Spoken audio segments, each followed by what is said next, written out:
வெண்பருத்தி நூலெடுத்து வாய் வெடிச்ச பூவெடுத்து நான் அணிஞ்சிட தொடுத்து வச்ச நடினமான மாலை இது.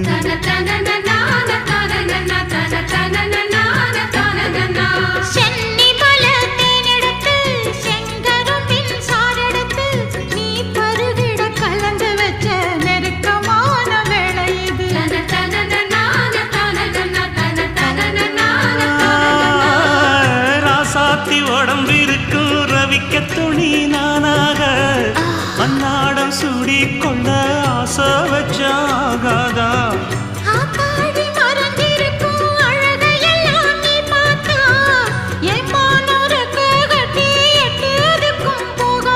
அடிச்சீனி சக்கரையே எட்டி நீயும் நிக்கிறியே நான் ஏங்கி ஏங்கி பார்க்கிற போறாமி பண்ணுறியே.